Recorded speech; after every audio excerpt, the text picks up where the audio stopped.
Hello and welcome to this new video on how to Dropbox in UDISE Plus. So if you are new here, subscribe and press the notification bell icon so you don't miss any upcoming further videos. Now let's get started. So firstly, you need to open the web browser of your choice. In the top of the web browser, there will be a search bar. Now you just have to type UDISE Plus and press enter in the keyboard. And after that, the search results will be shown to you. You just have to click on the login text. So just click on it and login portal will be opened right in front of you. Now you just have to enter your ID, your password, and enter the captcha.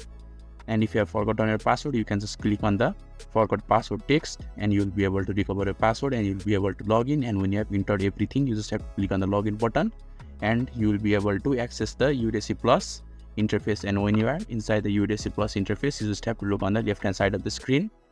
There will be a list of things. You just have to click on the progress and activity.